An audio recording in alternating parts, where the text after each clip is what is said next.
Hello and welcome to the Daily Comic and Collectible, episode 502.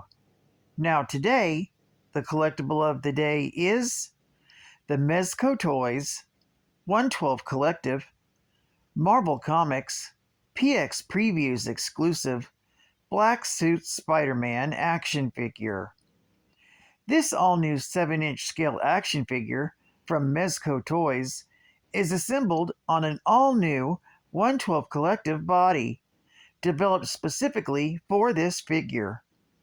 Spider-Man features over 30 points of articulation for added posing and displayability, and comes in a meticulously tailored, exclusive soft goods black suit with intricate silkscreen details. This 112 scale Spider-Man was designed directly from the Marvel comic book line and was available exclusively through PX Previews. Box contents include a 112 Collective Black Suit Spider-Man figure, 6 fully interchangeable hands, an assortment of 4 different action web lines, a long posable web line for action display poses, and a display base with posing post for easy display. Also, comes with an included clip on a magnetic post for displaying to anything metal. All contents come in a PX exclusive metal tin for displaying and was released by Mezco Toys. Now, the comic of the day is Peter Parker, Spectacular Spider-Man, Volume 1, issue number 133, with the cover date of December 1987. This is part 3 and the conclusion to Life in the Mad Dog Ward event, with story by Ann Nocenti, art by Cindy Martin, and cover by Bill Sienkiewicz. This story is titled, I Am Spider. The story opens with Peter Parker imprisoned in the Mad Dog Ward. He's been drugged into a stupor to the point where he can barely think, let alone try and escape. Forced to participate in an arts and crafts exercise, Peter tries to tell the other patients that he is Spider-Man, but nobody can understand him. Shedding a tear in frustration, Peter remembers how he promised Tanya and Jacob Gibbs that he would help free their mother, Vicky, from the Mad Dog Ward after her husband had her committed. Thinking about his life outside the Mad Dog Ward, Peter laments how the drugs in his system have made him so helpless. That's when Peter is joined by the patient calling himself Captain Zero. Zero wants to know when they're going to revolt against their masters. Peter tells Zero that his idea was a mistake and someone might get hurt. That's when 2 of the nurses come in and tell Captain Zero that they have a special mission for him. The simple-minded Zero agrees to follow them. That's when Mary, a nurse who's been trying to help Peter, enters the room. She tells them that they're planning to give Zero a lobotomy after he got worked up during the brief revolt the day before. When Parker suggests they take the patients off their medications, Mary explains that they need to be weaned off to prevent them from getting sick.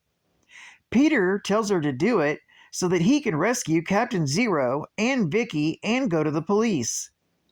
Meanwhile, back at Gibbs' household, Frank Gibbs returns home to find his children are still awake. When he orders them to bed, Jacob refuses to comply, as they're still upset that their mother was committed.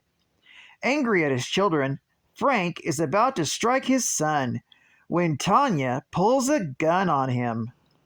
Realizing how out of control things have gotten, Frank decides to tell the truth and explains to his children that his employers had her mother committed so that she couldn't report the crimes he commits in the Kingpin's mob.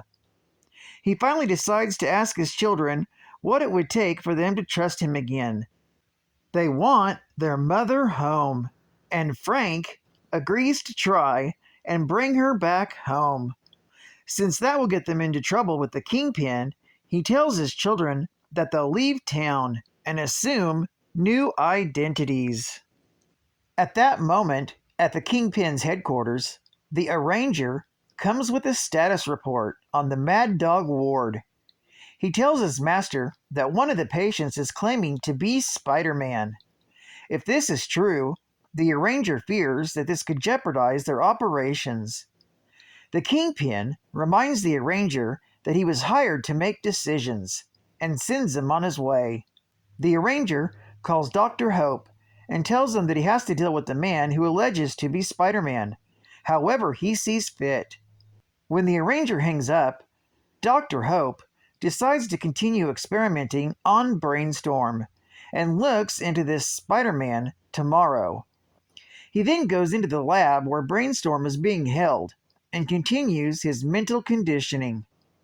The following day, the lack of medication is causing the patients to slowly regain their faculties. Mary fears that this could be dangerous, but Peter insists that this is the right thing to do as his strength is slowly returning. Suddenly, the patients begin to revolt, giving Parker the moment he needs. Before he can leave, Mary hands him his Spider-Man costume. Wrapping it around his shoulders like a cape, Peter runs down to the room where they're keeping Captain Zero and frees him. They also find Vicky and free her as well. He's then confronted by Dr. Hope with some guards and Brainstorm. Spider-Man is then forced into a cell with Brainstorm, but despite the brute's conditioning, Spider-Man manages to overpower him. Just then, Frank Gibbs arrives to rescue his wife, taking Dr. Hope at gunpoint and ordering him to set himself and his wife free. With Hope as their hostage, Frank assists his wife and Peter in escaping from the Mad Dog ward. As they escape in a car, Captain Zero watches from the rooftops, rejoicing that the good guys have won. The next day, Peter returns to Happy Valley in disguise along with Ben Ulrich in the hopes of getting photos and exposing the Mad Dog ward in the Daily Bugle. However, he discovers he is too late, as the arranger has called a press conference to admit to the illegal operations of the Mad Dog ward, placing blame squarely on Dr. Hope. As the pair leave, Peter bumps into Mary, who has quit after hearing the bogus cover-up story, while elsewhere, the Gibbs family is leaving New York City, trying to decide on a new place to call home. Peter Parker, the Spectacular Spider-Man, is continued in issue 134. Geek Fact: David Stack was a patient in the Mad Dog ward of a mental asylum who believed he was a superhero called Captain Zero. When Peter Parker was knocked out outside the gates of the asylum, he was mistakenly thought to be one of the patients. Stripped of his costume and committed, Stack befriended Parker while he was in the Mad Dog ward. Even though completely human, he does have some powers. He has telepathic resistance. Experiments by Dr. Hope made Stax resistant, if not immune, to all telepathy. After the Civil War, Captain Zero was listed as a potential recruit for the initiative.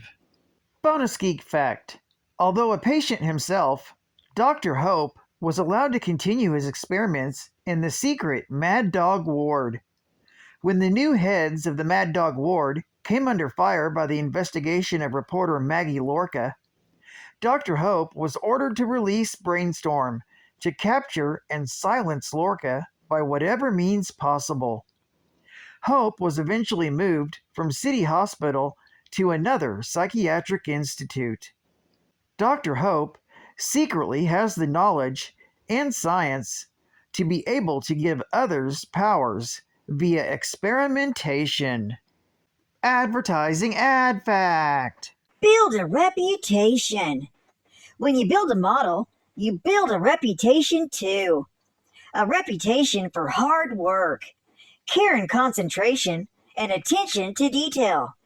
And when it comes to detail, one model company's reputation stands above all others. MPC.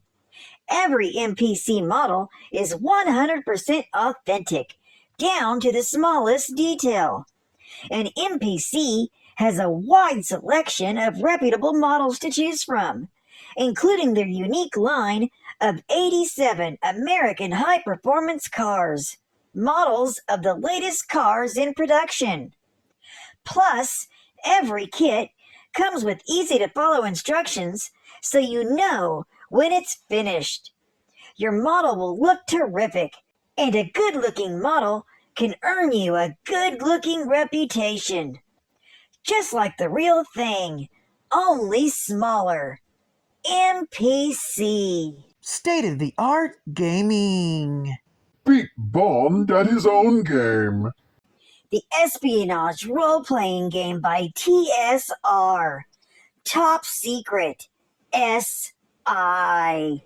Assume the role of your favorite super spy from movies, television, or books. Equip yourself with everything from a Beretta to a bazooka, a Lear to a Lamborghini, and step into the ring, the spy ring, an all-new top-secret SI game. The world's first espionage role-playing game just got better, more exciting, and more dangerous. Now you've got to be better than Bond at his best. The new Top Secret SI game comes with a 64-page administration guide, 96-page player's guide, and 32-page equipment inventory. And it's ideal for beginners or professional role players. You'll also want to travel back to the 1930s with Agent 13. The Agent 13 sourcebook provides all the settings and special rules for hard-boiled detective G-men and ruthless gangsters. Be on the lookout for the new Top Secret SI game and the Agent 13 sourcebook. Get to the game. Available at most toy and hobby stores. Only by TSR. And final geek fact.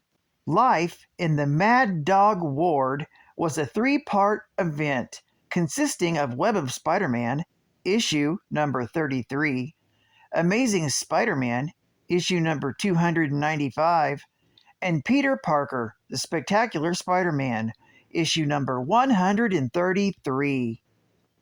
Vicky Gibbs had experienced hallucinations, urging her to flee her home with her children. In her escape attempt, she was discovered by her husband, Frank Gibbs, who was a hitman of Kingpin. As a result, Vicky ended up in the Pleasant Valley Mental Hospital. Exhausted from the events of Kraven's Last Hunt, Peter Parker stumbled upon Vicky's children, Jacob and Tanya Gibbs, who sought his help to rescue their mother. Using his Spider-Man identity, he tried to assist them, but ended up injured and fell from the roof of the hospital towards an alley. Spider-Man was mistaken for a lunatic and transferred to the inside of the hospital, to the Mad Dog Ward, where his costume was removed and he was forcefully sedated. Well, I'd like to thank you for joining me for another Daily Comic and Collectible, and I hope to see you again tomorrow. This is Catfan Comics Man, and I'll catch you on the flip. Over and out.